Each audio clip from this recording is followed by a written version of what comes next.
আসসালামু আলাইকুম। আমি খুলনা ৩১ নং ওয়ার্ডের একজন বাসিন্দা। হঠাৎ করে পায়ে সমস্যা হয়েছে, হাড় খাইয়ে গেছে, হাড় নষ্ট হয়ে গেছে।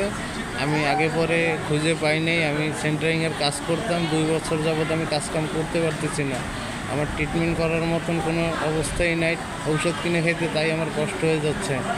আর ডাক্তারদের সাথে কথা হয়েছে, তারা বলছে যে প্রায় 4 লাখ টাকার মতন ওষুধ নিয়ে 4 লাখ টাকা লাগিয়ে যাবে। এখন আমার কাছে কোনো টাকা পয়সা না। আমার ছোট ছোট 2টা বাচ্চা আছে, এদেরকে নিয়েই আমি চলতে পারি না, নিজে ওষুধ কিনে খাইতে পারি না। আপনারা দয়া করে সবাই আমার জন্য একটু হেল্প করুন, আমাকে সাহায্য সহযোগিতা করে আমার ট্রিটমেন্টটা একটু চালায় যান, আমার জীবনটা বাঁচায় নিন।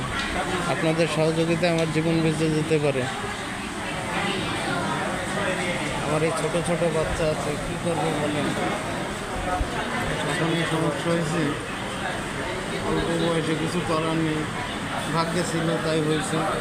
এখন আপনাদের সহযোগিতা যদি হয়, আপনারা একটু সহযোগিতা করেন আমাকে, আমার জীবনটা বাঁচান। আমার অল্পতে অনেক সমস্যা হয়ে গেছে, পাও কয়দিন পর নাও চলতে পারে, এখন চলতেছে, কয়দিন পর নাও চলতে পারে। হাড়ের কন্ডিশন খুবই খারাপ, যে কোনো মুহূর্তে ভেঙে যেতে পারে। আর ভেঙে গেলে অনেক খারাপ অবস্থা হয়ে যাবে আমার চলাফেরা তো করা সম্ভব না। আমি মানুষের সাহায্য নিয়ে তারপর চলা লাগতেছে আমার। আপনারা একটু সবাই আমাকে সাহায্য সহযোগিতা করেন।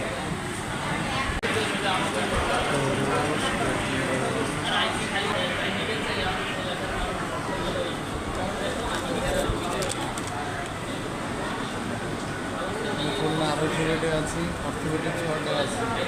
আমার পায়ের হাড়ের সমস্যার জন্য আমি সবার কাছে আবেদন জানাচ্ছি, সবাই আমার জন্য সহযোগিতা করুন। আমার অনেক ওষুধের প্রয়োজন হয়, ওষুধ না খেলে চিল্লাপাল্লা হয়, ব্যথা হয়, জ্বালা যন্ত্রণা হয়, ঠিকভাবে ঘুমাতে পারি না, টয়লেটে যেতে পারি না, খাওয়া দাওয়া করতে পারতেছি না। খুবই সমস্যার ভিতর দিন যাচ্ছে আমার। আমাকে একটু সহযোগিতা করুন, অনেক টাকার প্রয়োজন আমার।